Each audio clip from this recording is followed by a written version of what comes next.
बहुत समय पहले की बात है। शहर से बहुत दूर एक छोटा सा गांव बसा था। उस गांव का नाम धुलियापुर था। उस गांव में रहने वाले लोग खेती करके अपना जीवन यापन करते थे। लेकिन उस गांव की सबसे बड़ी समस्या थी पानी की। उस गांव के आसपास ना कोई कुआं था और ना ही तालाब, जिससे उस गांव में रहने वाले किसानों को हमेशा बारिश का पानी पर निर्भर रहना पड़ता था। जब वर्षा होती थी तो किसानों के खेतों पर सिंचाई होती थी। इसी गांव में वीरू नाम का एक किसान रहता था। उसके घर में उसकी पत्नी और 2 बच्चे रहते थे। वीरू बहुत ही मेहनती किसान था। वह सुबह खेतों में खेती करने के लिए चला जाया करता था और खेतों का सारा काम निपटाकर शाम के समय घर आया करता था। वीरू की मेहनत की वजह से उसकी फसल काफी अच्छी होती थी और अच्छी फसल होने के कारण उनकी फसल काफी अच्छे दामों पर बिक जाया करती थी।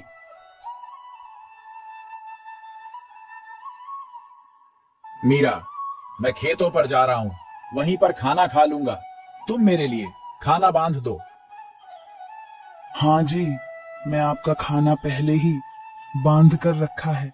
यह लीजिए अपना खाना, और शाम को आते वक्त जरा मोहन के दुकान पर से थोड़ा राशन ले आना। ठीक है, मैं ले आऊंगा। वीरू अपने खेतों पर चला जाता है और खूब मेहनत से काम करता है। थोड़ा थक जाने के बाद एक पेड़ के नीचे बैठकर खाना खाता है और थोड़ी देर के लिए आराम करता है। तभी वीरू की आंख लग जाती है और वह सपना में देखता है कि इस बार उनके गांव में वर्षा नहीं हुई है।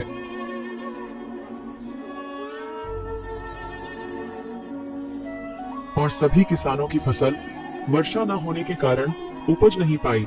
इस सपने से वीरू की आंख खुल जाती है।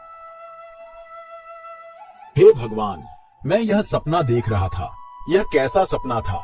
अगर वर्षा नहीं हुई तो मेरे सारी फसल बर्बाद हो जाएगी। नहीं नहीं, ऐसा नहीं हो सकता। हर साल तो वर्षा होती है, इस साल भी वर्षा जरूर होगी। या मेरा बस सपना ही है। ऐसा सोचकर वीरू वापस अपने घर जाने लगता है। तभी वह देखता है कि गांव में कुछ लोग बातें कर रहे थे।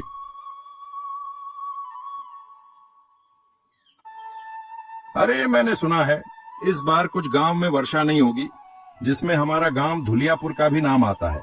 टीवी पर न्यूज में दिखा रहे थे कि इस साल कुछ गांव है जहां पर वर्षा नहीं होगी। तुम क्या बातें कर रहे हो सोनू भाई? अगर वर्षा नहीं हुई तो हमारे खेतों में फसल कैसे लगेगी? और अगर फसल नहीं लगेगी तो हम खाएंगे क्या? क्या कह सकते हैं, अब तो लगता है भगवान का ही सहारा है, वही कुछ कर सकते हैं। भला हम गरीब किसान क्या कर सकते हैं इसमें? हमारे गांव के आसपास कोई कुआं या तालाब भी नहीं है कि जिससे हम अपने खेतों की सिंचाई कर सके। हम तो केवल वर्षा के पानी पर ही निर्भर हैं। अगर वर्षा होती है तो हमारे खेतों में सिंचाई होती है, जिससे खेतों की अच्छी फसल आती है। और अगर वर्षा ही नहीं होगी तो सिंचाई कहां से होगी और फसल कहां से आएंगे? हे भगवान, यानी कि मेरा सपना सच था। अगर वर्षा ही नहीं होगी तो मेरी फसल कहां से उपज पाएगी? नहीं नहीं, ऐसा नहीं हो सकता। मुझे कुछ ना कुछ तो सोचना ही होगा। अगर फसल ही नहीं होगी तो हम खाएंगे क्या? एकमात्र फसल ही है हमारा सहारा, जिससे हमारा जीवन यापन होता है। और अगर वही ही नहीं उपजी तो हमारे पास तो और कुछ नहीं है फसलों के अलावा। नहीं नहीं, मुझे तो कुछ उपाय सोचना ही होगा। ऐसा कहते हुए वीरू घर को चला जाता है। आ गए आप, बैठिए, आपके लिए खाना दे देती हूँ। आप इतने परेशान क्यों दिख रहे हैं? क्या हुआ? मीरा, गांव के लोगों का कहना है कि इस बार वर्षा नहीं होगी। इस बार गांव में अकाल पड़ने की संभावना है। अगर ऐसा हुआ तो हमारे फसल तो उपज ही नहीं पाएगी, और फसल नहीं उपजी तो हम खाएंगे क्या? जी, ये तो बहुत बड़ी समस्या है। अब हम क्या करेंगे? वही तो मैं सोच रहा हूँ, कुछ ना कुछ तो करना ही होगा। हाँ ठीक है, हम कुछ ना कुछ सोच लेंगे। पहले आप खाना खा लीजिए, वीरू का परिवार एक साथ बैठकर खाना खाता है और सभी सो जाते हैं, पर वीरू की मानो जैसे नींद ही उड़ गई थी। सारी रात वह यह सोच रहा था कि अगर वर्षा नहीं हुई तो मेरी फसल का क्या होगा। नहीं, मैं ऐसा नहीं होने दूंगा। मेरी फसल बर्बाद नहीं होगी। मैं जरूर फसल लगाऊंगा, और वर्षा नहीं हुई तो क्या हुआ, कुछ ना कुछ तो उपाय मैं जरूर निकालूंगा। वीरू ऐसा सोच ही रहा था कि तभी वीरू का ध्यान सोनू के बातों पर जाता है। अरे मैंने सुना है इस बार कुछ गांव में वर्षा नहीं होगी, जिसमें हमारा गांव धुलियापुर का भी नाम आता है।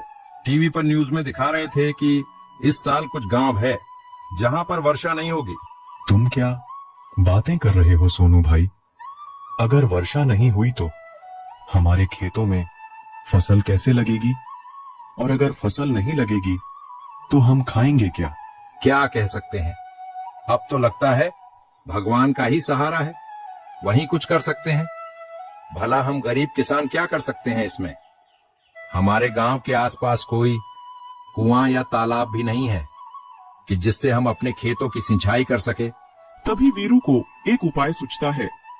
हाँ, यही सही रहेगा। मुझे गांव के कुछ और लोगों की भी सहायता चाहिए होगी। अगर वह मेरी मदद करेंगे तो यह काम जरूर सफल रहेगा। सबसे पहले मुझे गांव के मुखिया जी से बात करनी होगी। हाँ, सुबह होते ही मैं इस बारे में मुखिया जी से बात करूंगा। सुबह होते ही वीरू गांव के कुछ लोगों के पास जाता है। मेरे प्यारे किसान भाई, जैसे कि इस बार सुनने में आया है कि हमारे गांव में वर्षा नहीं होगी, तो ऐसा में हमारे फसल नहीं हो पाएगी और हमारा पूरा परिवार भूख से तड़पता रहेगा। हमें कुछ ना कुछ तो करना ही होगा। कह तो तुम सही हो, पर भाई हम कर ही क्या सकते हैं? मैंने एक उपाय सोचा है। हमारे गांव में एक भी कुआं या तालाब नहीं है।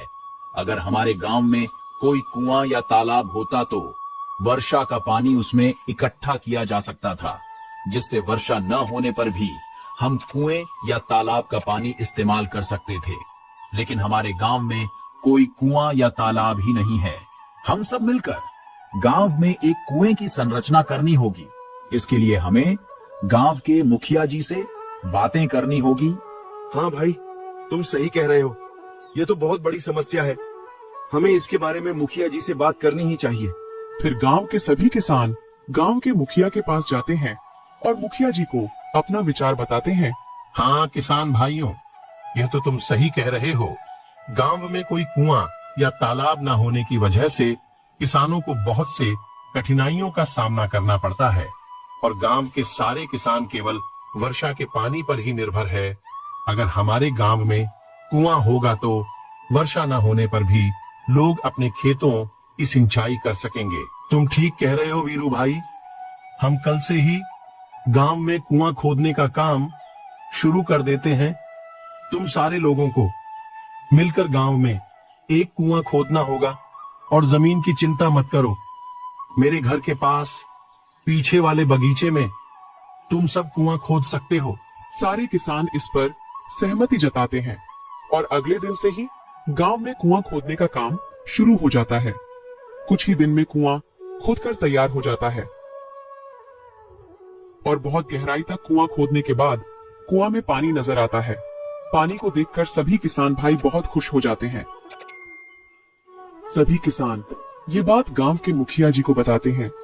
मुखिया जी भी इस बात से बहुत खुश होते हैं। वह मेरे किसान भाइयों, तुमने तो कमाल कर दिया। आखिरकार तुम सबने मिलकर हमारे गांव में एक कुआं खोद ही दिया। अब तुम सारे किसान मिलकर बारी बारी से सिंचाई करना। इससे तुम्हारी फसल की अच्छी सिंचाई हो जाएगी और कुआं पास में होने की वजह से पीने का पानी भी लोग यहीं से भर लिया करेंगे। इस तरह इस बार धुलियापुर गांव में वर्षा नहीं हुई, लेकिन वर्षा न होने के बावजूद भी गांव के किसानों को ज्यादा फर्क नहीं पड़ा, क्योंकि अब गांव के किसान बारी बारी से कुएं के पानी से अपने खेतों की सिंचाई कर लेते थे।